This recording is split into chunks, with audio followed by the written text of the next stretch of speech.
Hi knitters, it's Maggie and Murphy here from Knitting in the Park. In this short video, we're going to take a look at a very common increase method.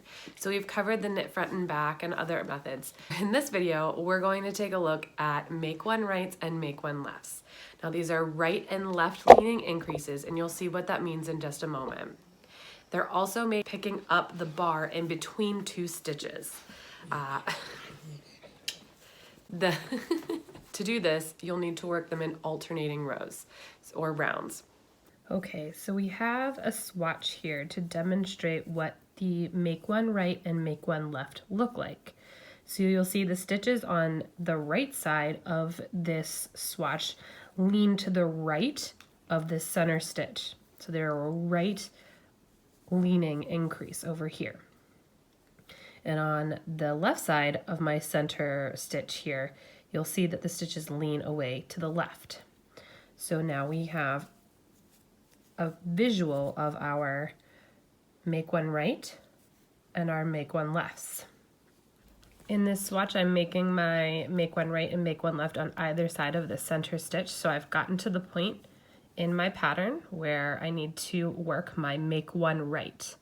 So if you can look between the stitches that I've worked on my right needle and the stitches that are on my left needle, you'll see that there's this little bar in between the two stitches on my previous row. And we're going to pick this up and work with it for both of the make one right and make one left. It's just, you do it a little bit differently for each one.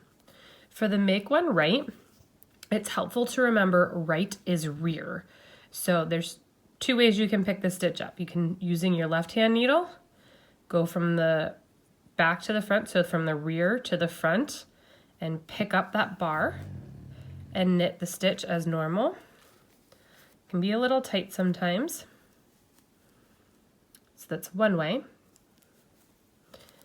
Again, you can take the left needle behind and pick up that bar between your two stitches, and then just knit into that stitch as you normally would knit.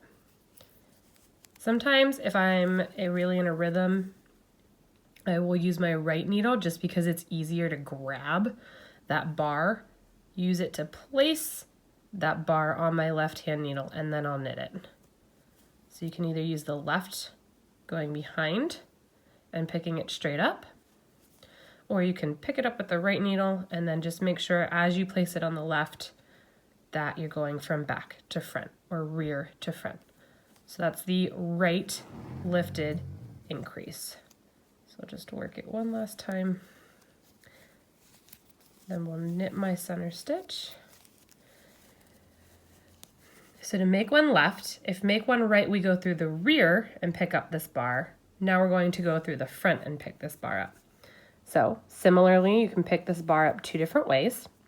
Using your left hand needle, you can go from front to back and just simply grab it. And then for this one, instead of knitting through normally, you won't get that twist which makes a normal knit stitch. You'll get more of a yarn over look. You want to knit this one through the back. So you insert your right needle from front to back and knit it so that it twists the stitch and looks more like a normal knit stitch. So we'll drop it down here again. And that way, again, is to go using your left needle from front to back, picking up that bar, and then with your right needle, knitting it through the back. Again, sometimes depending on the way you knit, this is a little bit more tricky. So you can always use your right hand needle, put that bar onto the left hand needle so that it enters front to back. And then again, with the right hand needle, you're going to work through the back bar of that stitch and then knit it as normal.